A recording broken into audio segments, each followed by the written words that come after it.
ونشهد أن لا إله إلا الله وحده لا شريك له ونشهد أن سيدنا وسندنا ومولانا ومولانا محمدا عبده ورسوله صلى الله عليه وعلى آله وأصحابه وأتباعه. أما بعد فأعوذ بالله من الشيطان الرجيم. بسم الله الرحمن الرحيم. يا أيها النبي قل لأزواجك وبناتك ونساء المؤمنين يدنين عليهن من جلابيبهن ذلك أدنى أن يعرفن فلا يؤذين وكان الله غفورا رحيما. وقال النبي صلى الله تبارك وتعالى عليه وسلم الدنيا كلها متاع وخير متاع الدنيا المرأة الصالحة أو كما قال النبي صلى الله تبارك وتعالى عليه وسلم. میرے محترم پیارے بھائیو، اللہ تبارک و تعالیٰ نے انسانوں کو جو اولاد عطا فرمائی ہے، وہ اولاد اللہ تبارک و تعالیٰ کی بہت بڑی نعمت ہے. اولاد اللہ تبارک و تعالیٰ کی نعمت بھی ہے اور امانت بھی ہے. جب اللہ تبارک و تعالیٰ کو نعمت دیتا ہے تو ہمارا حق بنتا ہے کہ ہم نعمت کا شکر ادا کریں. ایک تو انسان اللہ تبارک و تعالیٰ کا شکر زبان سے ادا کرتا ہے کہ اللہ پاک نے مجھے نعمت عطا فرمائی. ایک شکر ہوتا ہے کہ اللہ تبارک و تعالیٰ کی نعمت کو جگہ پر استعمال کیا جائے جہاں انسانوں کو ضرورت ہے. اولاد اللہ تبارک و تعالیٰ کی بہت بڑی نعمت ہے. تو اولادوں کی صحیح تربیت کرنا، اولادوں کو دینی تعلیم دینا، یہ ہماری ذمہ داری ہے. اولاد کے اندر بھی ایک تو ہوتا ہے لڑکا اور ایک ہوتی ہے لڑکی. یہ دونوں کے دونوں اللہ تبارک و تعالیٰ کی نعمت ہے. لیکن لڑکے کی پیدائش پر انسان خوش ہوتا ہے اور لڑکی کی پیدائش پر انسان کا چہرہ کالا ہو جاتا ہے. اسی کو اللہ تعالیٰ نے قرآن کریم میں عجیب انداز سے زمانے جاہلیت کے لوگوں کو تذکرہ کیا ہے. وَإِذَا بُشِّرَ أَحَدُهُم بِالْأُنثَىٰ ظَلَّ وَجْهُهُ مُسْوَدًّا وَهُوَ كَظِيمٌ.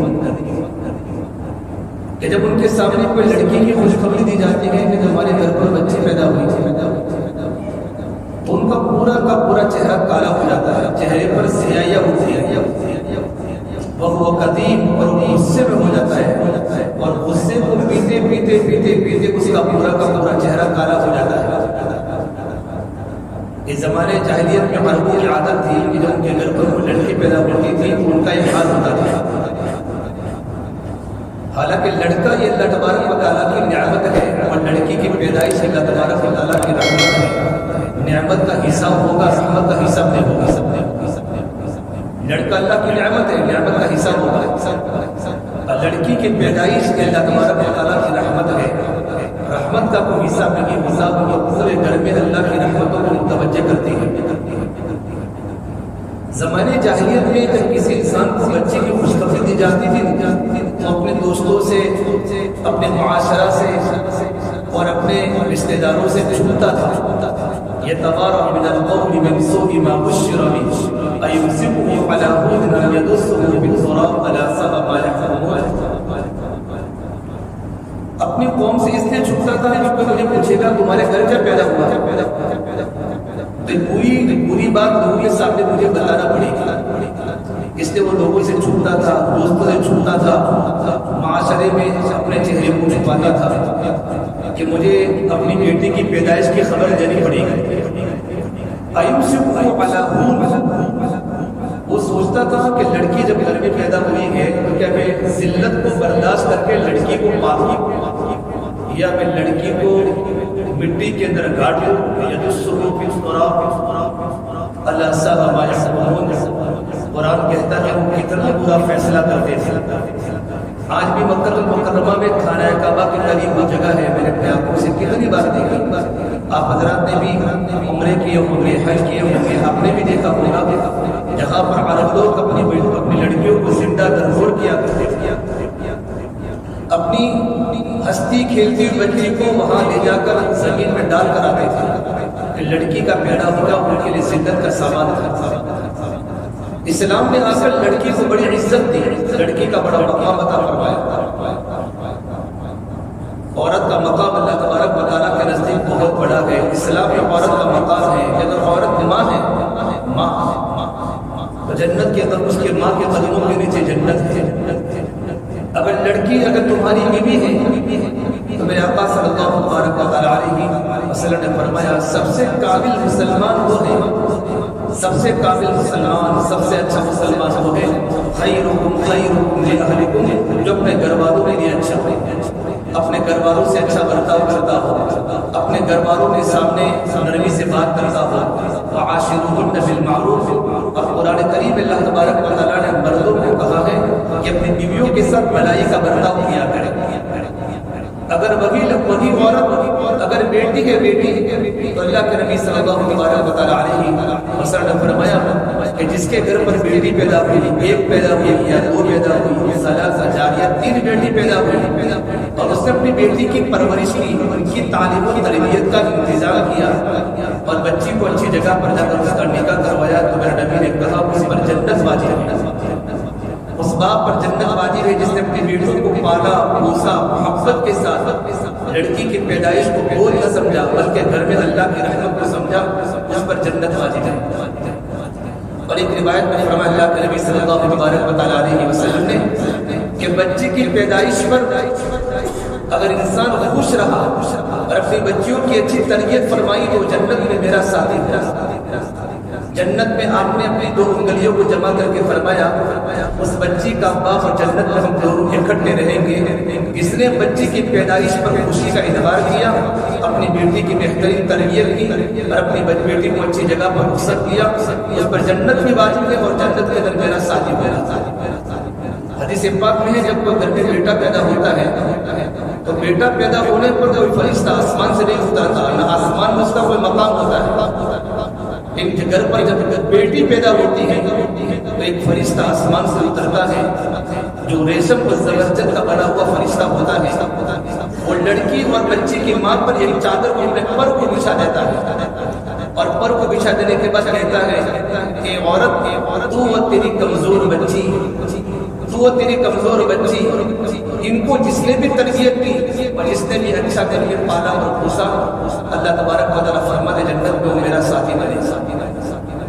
بچے کی پیدائش پر کوئی خوشخبری نہیں ہے، لیکن بچے کی پیدائش پر آسمان سے مستقل فرشتہ اترتا ہے اور جنت کے ساتھی بولے کہ اللہ تبارک و تعالیٰ کی طرف سے پیغام پہنچایا ہے۔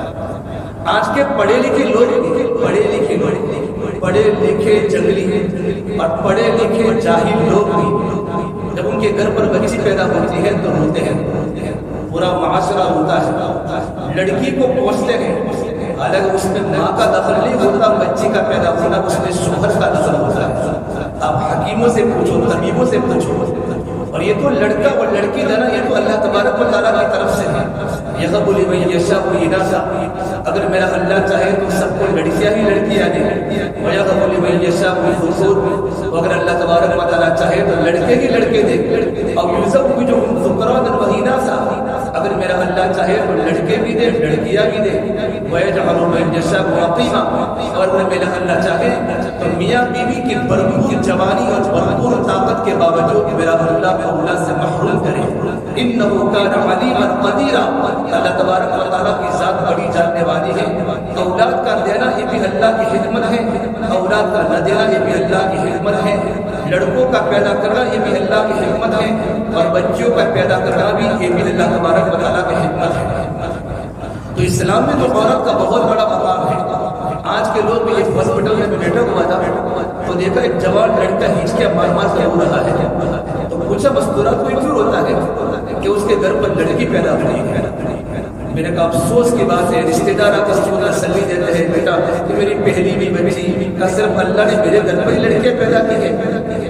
اس انسان کو نماز پڑھنے کی کوئی ضرورت نہیں ہے، رمضان کے روزے رکھنے کی کوئی ضرورت نہیں ہے، جس کو اللہ تبارک و تعالیٰ کی ذات عالی ہونے پر یقین نہ ہو، جس کو اللہ تبارک و تعالیٰ کی تقدیر پر بھروسہ نہ ہو اور اللہ تعالیٰ کی قدرت کے بارے میں وہ انسان شک کرتا ہو، اس کی نمازیں بھی اللہ تعالیٰ کی بارگاہ میں نہیں پہنچتی۔ یہ آج کل کا ہمارا معاشرہ ہے.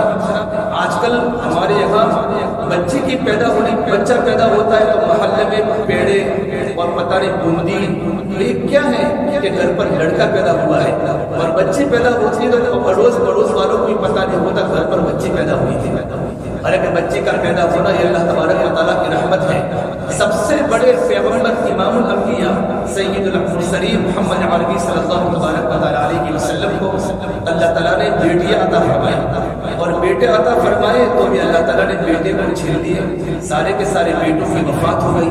قاسم کا بھی انتقال ہو گیا، ابراہیم کا بھی انتقال ہو گیا، طیب اور طاہر کا بھی انتقال ہو گیا. تمام کے تمام بیٹے بچپن کے اندر ہی اللہ کو پیارے ہو گئے. اور آپ کی چاروں کی چاروں بیٹیاں حیات رہی، اور چاروں کی چاروں بیٹیاں حضرت خدیجہ سے تھیں.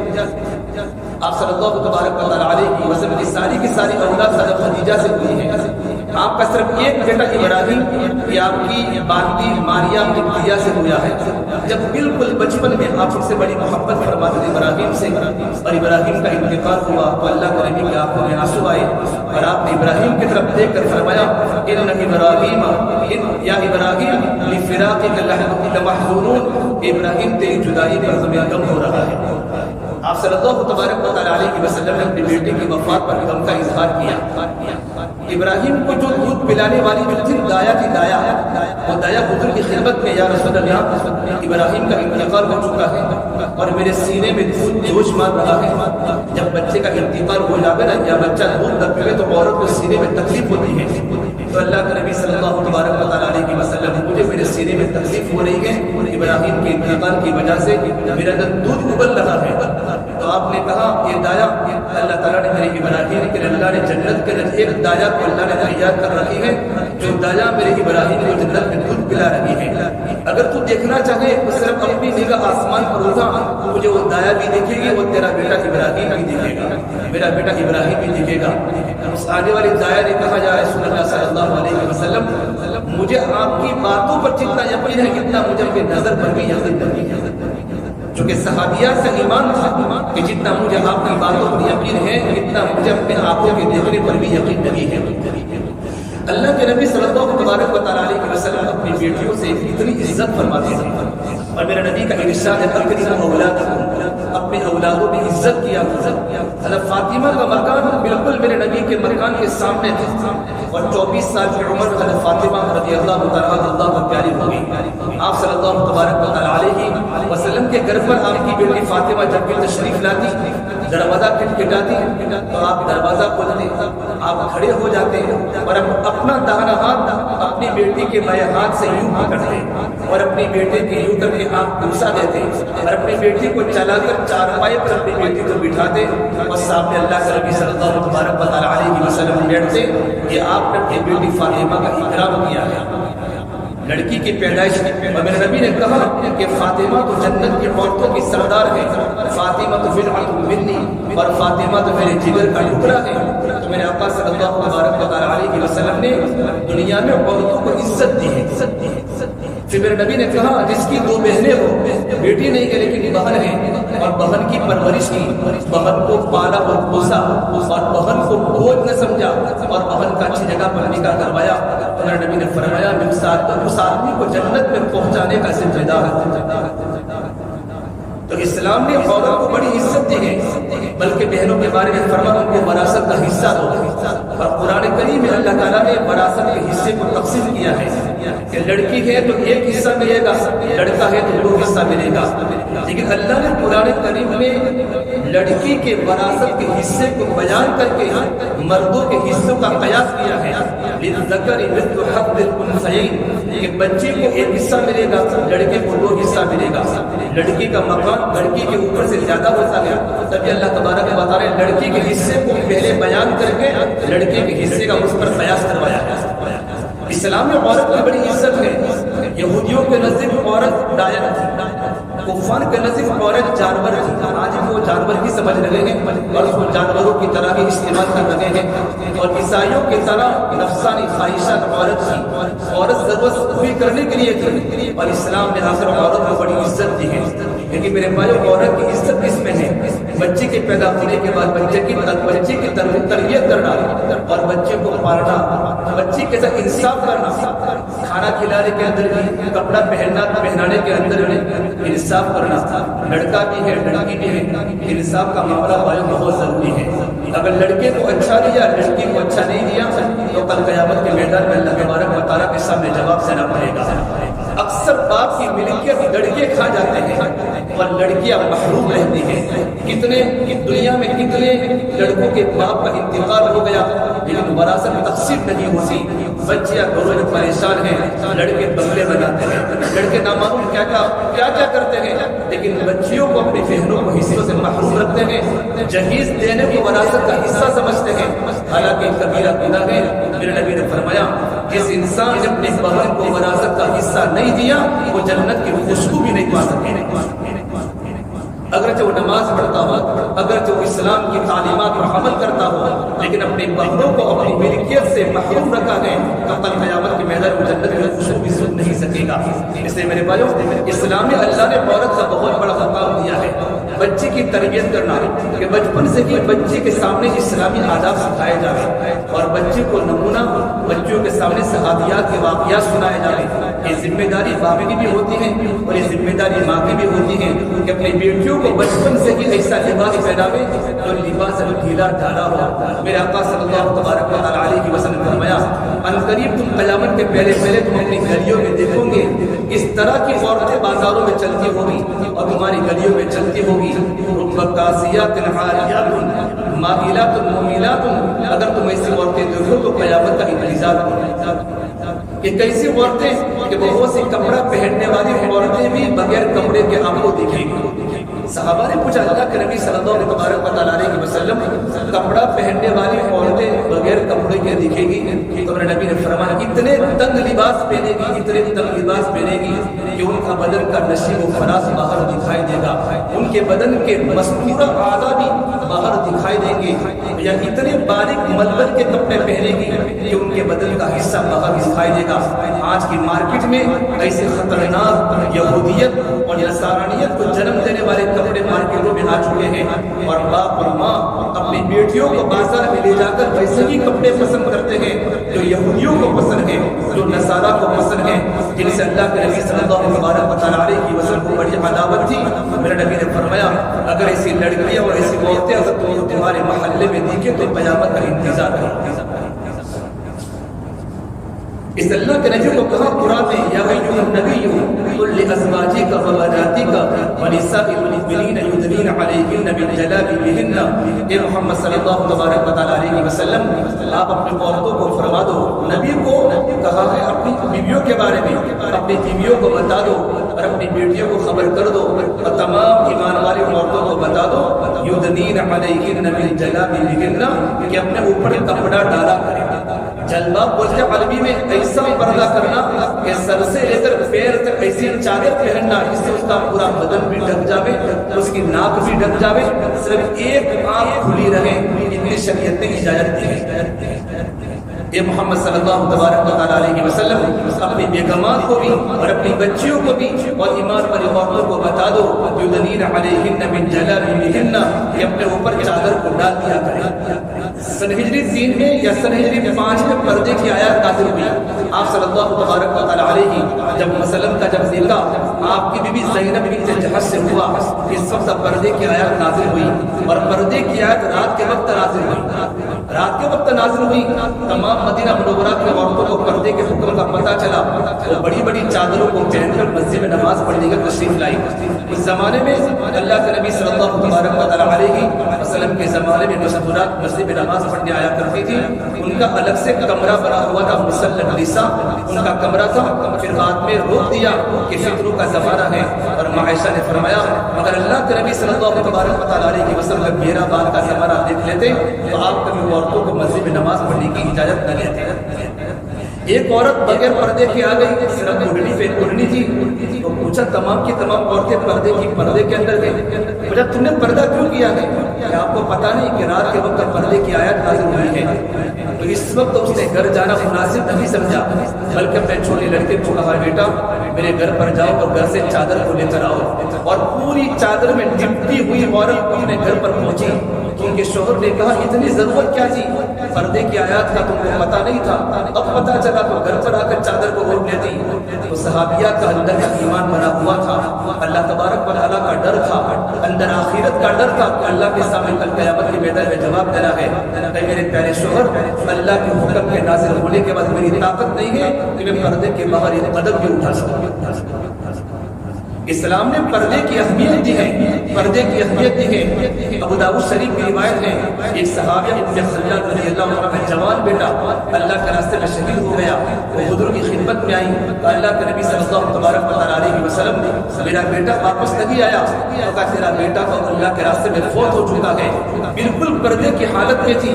ایک نوجوان صحابی نے پوچھا ام خلال تمہارا بیٹا فوت ہو چکا ہے، تمہارے گھر پر جوان انسان کا جنازہ تمہارے گھر پر آنے والا ہے اور تم پردے کی حالت میں ہو۔ ان صحابیہ نے فرمایا میرا بیٹا فوت ہوا ہے، میری حیا تو فوت نہیں ہوئی، میرا بیٹا فوت ہوا ہے، میری حیا فوت نہیں ہوئی۔ شادی کے موقع پر بھی اور غم کے موقع پر بھی اللہ کے نبی صلی اللہ علیہ وسلم کی بیٹیاں اور اللہ کے نبی کی صحابیات پردے کی حالت میں ہوتی تھی۔ آج ہمارے اچھے اچھے گھرانوں کے اندر نکاح ہوتا ہے، دیندار گھرانہ، تقوی والا گھرانہ، ان کے گھروں کے اندر دیکھو تو سب کے سروں پر ٹوپیاں ہیں، ان کے گھر کا نکاح دیکھو تو لا حول ولا قوت الا باللہ، وہ شادیوں کے ولی میں دیکھ کر شیطان خوش ہوتا ہے، اللہ کا عرش لرز پا جاتا ہے۔ پھر اسلام کے خلاف جب باطل پردے کے خلاف جو باتیں کرتا ہے، ایک لڑکی آ کر پردے کی اہمیت کو بیان کرتی ہے، لیکن میرے بھائی دیندار گھرانے کے اندر بھی پردے کی آیات ختم ہو چکی ہے۔ ہماری ذمہ داری بنتی ہے اپنی شادیوں کو سادہ کریں اور اپنے کھانوں کو سادہ کریں۔ اس لیے میرے آقا نے اللہ نے قرآن کریم میں کہا وَقَرْنَ فِي بُيُوتِكُنَّ وَلَا تَبَرَّجْنَ تَبَرُّجَ الْجَاهِلِيَّةِ الْأُولَىٰ، اپنے گھروں میں زیادہ ہو سکے گھروں میں رہا کرو۔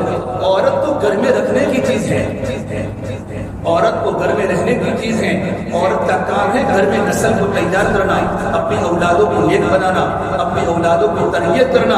اللہ کو فرماتے ہیں وَلَا تَبَرَّجْنَ تَبَرُّجَ الْجَاهِلِيَّةِ الْأُولَىٰ، زمانے جاہلیت کی عورتوں کی طرح بازاروں میں مت چلا بغیر ضرورت کے عورتوں کو بازار میں ایک کیا سیٹرڈے سنڈے کو ہوٹلوں میں کھانا شروع کیا ہے، غیرت ختم ہو چکی ہے۔ اللہ تبارک و تعالیٰ کتنا ناراض ہوگا۔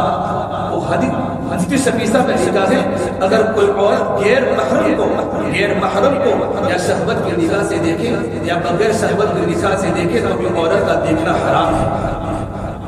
غیر محرم ہم بچوں کو بچیوں کو بغیر پردے کے حالت میں کہاں لے جاتے ہیں۔ ہماری غیرتیں آج اتنے باطل کے ہاتھ نیچے گئے نا، اس میں ہمیں نعرہ لگانے کی ضرورت نہیں ہے، اپنے گھر کے ماحول کو سنبھالنے کی ضرورت ہے اور اپنے گھر پر تربیت کرنے کی ضرورت ہے کہ میرے گھر میں میری بچی کے کپڑے کیسے ہیں، میرے گھر کی عورت کے کپڑے کیسے ہیں، میں شاپنگ کرنے جاتا ہوں تو میری بچی کا پردہ کہاں ہے اور میری بیٹی کا پردہ کہاں ہے۔ ہم نے ہی شیطان کو خوش کیا ہے اور ہم نے ہی باطل کو خوش کیا ہے، ناراض کیا ہے تو اللہ کو ناراض کیا ہے اور اللہ کے نبی صلی اللہ علیہ وسلم کو ناراض کیا ہے۔ اللہ کے نبی کی بیٹی فاطمہ کا کتنا پردہ تھا، کتنا پردہ تھا۔ جب ایک مرتبہ عید کا چاند ہوا، عید کا چاند، تو میرے نبی نے کہا بیٹی فاطمہ کہ تو نے عید کا چاند دیکھا؟ اگر رأیت ہلال عید، حضرت فاطمہ نے کوئی جواب نہیں دیا۔ دوسری مرتبہ پوچھا بیٹا فاطمہ کیا تو نے عید کا چاند دیکھا؟ تو جواب نہیں دیا۔ اللہ کے نبی صلی اللہ علیہ وسلم فرمایا میری بیٹی فاطمہ عید کا چاند تو ہر مسلمان دیکھتا ہے، مدینے کے بچے دیکھتے ہیں، رمضان کے روزہ رکھنے کی خوشی ہوتی ہے اور رات کے تراویح کی خوشی ہوتی ہے، عید کا چاند تو ہر مسلمان دیکھتا ہے، میری بیٹی کیا تو نے عید کا چاند نہیں دیکھا؟ حضرت فاطمہ نے جواب دیا اے میرے پیارے ابا میں عید کا چاند کیسے دیکھ سکتی ہوں؟ تمام مسلمانوں نے عید کے چاند کو دیکھا ہوگا، نہ معلوم کتنے غیر محرم یہ نظریں چاند پر پڑی ہوگی۔ میں نہیں چاہتی کہ جن چاند پر غیر محرم انسانوں کی نظریں پڑی ہو محمد رسول اللہ کی بیٹی کی نظر پڑے۔ یہ اللہ کے نبی صلی اللہ علیہ وسلم نے اپنی بیٹیوں کی تربیت کی تھی کہ بیٹا زندگی کیسے گزارنا ہے۔ آپ صلی اللہ علیہ وسلم گھر پر بیٹھے ہیں، آپ ام سلمہ کے مکان میں ہیں، حضرت میمونہ بھی آپ کی بیوی ہیں، ام سلمہ بھی آپ کی بیوی ہیں، دونوں گھر پر موجود تھی اور ایک صحابی نابینا گھر پر آئے، عبداللہ بن مکتوم رضی اللہ عنہ بالکل نابینا تھے، اندھے تھے، وہ تشریف لائے تو دونوں ان کو دیکھتی رہی۔ اللہ کے نبی نے کہا تم دونوں پردہ کرو، یا رسول اللہ صلی اللہ علیہ وسلم وسلم عبداللہ ابن ابی مکتوم تو نابینا ہے، ان کو یہ پتہ نہیں ہمارے سامنے کون کھڑا ہے۔ آپ نے کہا وہ نابینا ہے، تم تو نابینا نہیں ہو، تم تو ان کو دیکھتے ہو، احتجبا تم تو پردے میں چلی جاؤ۔ اللہ کے نبی صلی اللہ تبارک و تعالیٰ علیہ وسلم پردے کی کیا اہمیت ہے۔ ایک مرتبہ جبریل امین تشریف لائے حضور کے پاس، اور اللہ کے نبی صلی اللہ تبارک و تعالیٰ علیہ وسلم کی سب سے پہلی بیوی حضرت خدیجہ آپ کے پاس موجود تھی، اور اچانک جبریل امین واپس چلے گئے، اللہ کے نبی سے پوچھے بغیر چلے گئے، اجازت کے بغیر چلے گئے۔ جب دوبارہ تشریف لائے تو میں نے نبی نے پوچھا جبرائیل تم پہلی مرتبہ آئے تھے تو مجھے کہے بغیر واپس چلے گئے؟ یا رسول اللہ صلی اللہ تبارک و تعالیٰ علیہ وسلم میں آپ کے گھر میں بیٹھا ہوا تھا اور آپ کی بیوی خدیجہ پردے کی حالت میں تھی، اچانک ان کا سر کا دوپٹہ ان کے سر سے اتر گیا، میں فوراً آسمان پر چلا گیا کہ جہاں سر کا دوپٹہ اتر جاتا وہاں فرشتہ نہیں ہوتا وہاں شیطان نازل ہو جاتا ہے، فوراً اللہ تبارک و تعالیٰ کے پاس چلا گیا، آسمانوں پر چڑھ گیا۔ پردے کی شریعت میں کتنی بڑی اہمیت ہے، اور اللہ نے قرآن کریم میں نبی کی عورتوں کے بارے میں کہا ہے یا نساء النبی کی لستن كأحد من النساء إن اتقيتن فلا تخضعن بالقول فيطمع الذي في قلبه مرض وقلن قولا معروفا۔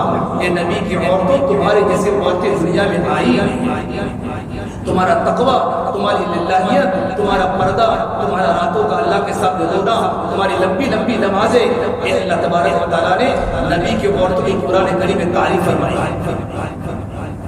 ہم بھی چاہتے ہیں ہماری عورتیں نیک بنے، ہماری عورتیں باپردہ بنے، تو ایسی جگہ پر اپنی بچیوں کو نہ پڑھاوے جہاں بھیڑیے رہتے ہو، جب اپنی بچیوں کو گور کر دیکھتے ہو اور اپنی بچیوں کو گندی نگاہوں سے دیکھتے ہو۔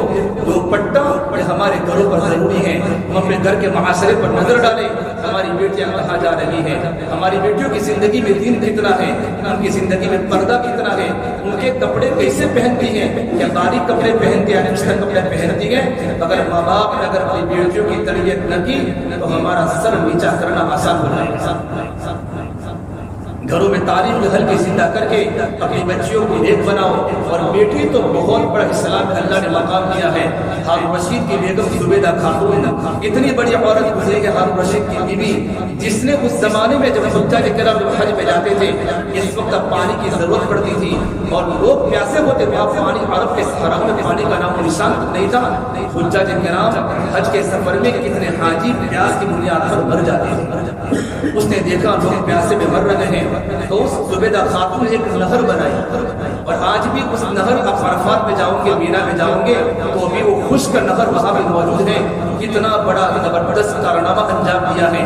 ان کا انتقال ہوا تو کسی نے کہا زبیدہ خاتون اللہ نے تمہاری مغفرت کر دی ہوگی، تم نے تو بہت بڑا کام کیا ہے کہ میرے اللہ نے تو مجھے اس کے بارے میں پوچھا بھی نہیں ہے، میرے اللہ نے مجھے اس کے بارے میں پوچھا بھی نہیں کہ زبیدہ خاتون تم نے اتنا بڑا کام کیا ہے۔ میری ایک عمل کی مغفرت ہو گئی کہ میں اپنے گھر کے اندر تھی، میرے سر سے دوپٹہ اترا ہوا تھا اور اچانک اذان کی آواز آئی اللہ اکبر، تو میں نے اللہ کا نام سنتے ہی اپنے سر پر دوپٹے کو ڈال دیا، میرے اللہ نے میرے اس عمل پر میرے گناہوں کو معاف کر دیا اور میرا داخلہ اللہ نے جنت میں کر دیا۔ بھائیو ضرورت اس بات کی ہے کہ اپنے گھروں میں پردے کو لاوے، اور اپنی بیٹیوں کو چاروں طرف باطل کے حملے مسلمانوں پر ہو رہے ہیں۔ ہم نے کس کو نمونہ بنایا ہے؟ ہم نے مغرب کو نمونہ بنایا ہے۔ مغرب اللہ کے نبی صلی اللہ تبارک و تعالیٰ علیہ وسلم مشرق میں پیدا ہوئے، مکہ مشرق کے وسطیٰ میں ہے، مدینہ مشرق کے وسطیٰ میں ہے۔ ہم مغرب کا کلچر ہمارے گھروں میں آ رہا ہے، مغرب کا کیریکٹر ہمارے گھروں میں آ رہا ہے۔ اتنا بڑا سورج بھی مغرب میں جا کے ڈوب جاتا ہے، اور دنیا کے انسانوں کو اعلان کر کے کہتا ہے کہ دنیا کے انسانوں اگر تمہاری بچوں کے سر کے بال یورپ کی بچوں کی طرح ہو گئے اور ان کے سر کے دوپٹے یورپ کی بچوں کی طرح سر سے دوپٹے اتر گئے تو تمہارا ڈوبنا بھی مقدر ہے، تمہارے سروں پر ہاتھ پھیرنے والا کوئی نہیں۔ بچوں کی تعلیم کی ضرورت نہیں ہے، بچوں کو تعلیم دلاؤ، عصری تعلیم دلاؤ۔ اگر بچوں کو اگر عصری تعلیم دلوانی ہے، ایسے کالجز دیکھو، ایسی یونیورسٹیاں دیکھو کہ پڑھانے والے مسلمان مہرے ہو، اگر نہیں ہے تو بچوں کے ایمان کا سودا ہوگا، بچوں کی عزت محفوظ نہیں ہوگی، چاروں طرف باطل کے پلاننگ ہو رہے ہیں۔ ہم سب کی ذمہ داری ہے اپنی بچوں کی عزت کی حفاظت کرنا۔ اللہ کے نبی صلی اللہ تبارک و تعالیٰ علیہ وسلم کی پیاری بیٹی جب فاطمہ کا انتقال کا وقت ہوا ہے تو نصیحت فرمائی کہ میرا جنازہ رات کے وقت لیا جائے، ان تدفن لیلا، مجھے رات کے وقت دفن کیا جائے تاکہ دنیا کے انسانوں کو پتہ نہ چلے کہ فاطمہ کا قد چھوٹا تھا یا بڑا تھا، موٹا تھا پتلا تھا۔ میں نے اپنی زندگی میں اپنا بدن میرے کسی کو نہیں بتایا۔ میں نہیں چاہتی میں دنیا سے پردہ فرمانے کے بعد میرے بدن کو کوئی دیکھے۔ میرے بھائی آج ہمارا ظاہری ارتداد ہے، ہم مسلمان ہیں لیکن فکر یورپ کی طرح ہو گئی۔ کل ڈاکٹر خراجی صاحب کا میرے اوپر فون ہے، امریکہ سے فون ہے، ان کی جماعت اللہ کے راستے پہ چلتی ہے۔ یہ مولا جس مسجد میں ہماری جماعت ہے نا، اور 600 انسان صرف رانڈیر کے ہیں، رانڈیر کے انسان ہیں 600 انسان سورت کے ہیں۔ پہلی پوری سب مفتیوں کی، دوسری پوری سب مفتیوں کی۔ امریکہ جیسے شہر میں کوئی دنیاوی تعلیم کو جانتا تک نہیں ہے، اپنے بچوں کو حافظ بنا رہے ہیں، اپنے بچوں کو مفتیان کرام بنا رہے ہیں کہ تہجد کے وقت درجے حفظ کی 7 کلاسیں مسجد میں گزری گئے، 4 بجے مسجدوں میں بچے قرآن کریم پڑھنے آ جاتے ہیں۔ یہ امریکہ جس کے میاں مولا کے لٹو ہیں، اس امریکہ میں دین کا اتنا بڑا ماحول پیدا ہو رہا ہے میرے بھائیوں، اور ہم یہاں رہ کر اپنے بچوں کو بچیوں کو ہم نے خود نے آوارہ کر دیا۔ رات کو بچے کہاں بیٹھتے ہیں؟ ایکٹیوا پر رات کو 2-2 بجے بیٹھتے ہیں۔ بچے نہیں بیٹھتے، بچے کا باپ بھی بیٹھتا ہے اور بچہ بھی بیٹھتا ہے۔ گھر میں عورتیں پریشان ہیں۔ مسلمان کی بچی رات کو کہاں جاتی ہیں؟ کون سی سہیلی کے پاس رات کو لیسن اور محبت کرنے جاتی ہیں؟ باپ کو کچھ پتا نہیں، ماں کو کچھ پتا نہیں۔ پھر میرے پر نتیجے اچھے نہیں آئیں گے، معاشرے میں ہمارا نام ختم ہو جائے گا۔ میری اور آپ کی ذمہ داری ہے اپنے بچوں کی تربیت کرنا۔ اب وہ جاگنے کی ضرورت ہے۔ کب تک دکان کے کاروبار کے پیچھے پڑتے رہو گے؟ اپنی اولادوں کو ٹائم دو، گھنٹوں اپنے اولاد کے پاس بیٹھو، ہمارے بچوں کی باتیں سنو گے پتہ چلے گا ہمارے بچے کی فکر بدل گئی ہے اور بچے کی فکر بدل گئی ہے۔ یہ کتنے مسلمانوں کے گھر میں تمہارے بچے برتھڈے پر کیک کاٹتے ہیں، تمہیں شرم نہیں آتی؟ جس اللہ کے نبی صلی اللہ علیہ وسلم کو یہودیوں نے، عیسائیوں نے میرے نبی کے کلیجے کو ختم کر لیا، اتنی تکلیف میرے نبی کو پہنچائی۔ آج یہودیوں کا معاشرہ کلچر میرے اور آپ کے گھر میں آ رہا ہے۔ چھوٹے چھوٹے بچے مدرسے میں پڑھنے نہیں آتے کہ تم پڑھنے کیوں نہیں آئے؟ کیا ہمارے بڑے بھائی کا برتھڈے تھا، گھر میں کیک کاٹنا تھا۔ ایک مسلمان جب غیروں کے طریقے کو پسند کرتا ہو، پھر غیر اگر آباد لگاوے تو مسلمان کو کرنے کا کوئی حق نہیں ہو۔ حضرت علیہ السلام فرماتے تھے اسلام کو سب سے تکلیف غیروں سے نہیں پہنچائی، اسلام کو تکلیف پہنچانے والے مسلمان ہیں۔ اس سے ہم سب کو بیدار ہونے کی ضرورت ہے۔ گھروں کے ماحول کو دیندار بناؤ۔ صرف جمعہ میں مجمع مسجدوں میں آتا ہے، ہماری جماعت علی کینال کے حلقے میں چل رہی ہے، 1200 مکان مسلمانوں کے ہیں، فجر میں ایک صف نہیں ہوتی۔ تم رات کو 3 بجے فتح واڑی میں چلے جاؤ، آپ کو جوانوں کی ٹولیاں نظر آئے گی۔ ان ماں باپ کو غیرت نہیں ہے کہ جو گھروں میں سو جاتے ہیں اور ان کے جوان لڑکے ایکٹیوا پر بیٹھے بیٹھے فلمیں دیکھتے ہیں، ماں باپ گھروں میں سو جاتے ہیں۔ کل قیامت کے میدان میں اللہ کے سامنے جواب دینا پڑے گا۔ اولاد کی تربیت کرنا اور اولاد کو دیندار بنانا ماں باپ کی میرے پاس ذمہ داری ہے۔ اپنے گھروں میں ایسا ماحول بناؤ کہ ہمارے بچوں کا مزاج اسلامی بنے، ہم صحابہ کے واقعات سناوے، اللہ کے نبی کی زندگی ان کے سامنے رکھیں گے انشاءاللہ تو ہمارے بچے میرے بھائی نیک بنیں گے۔ ضرور اس بات کی ہے چاروں طرف کے ماحول اچھے نہیں ہیں، ایسے وقت میں اپنے گھروں پر ہمیں ٹائم دے کر اپنے بچوں کو نیک بنانے کی کوشش کریں، بچیوں کو پردے میں رکھنے کی کوشش کریں۔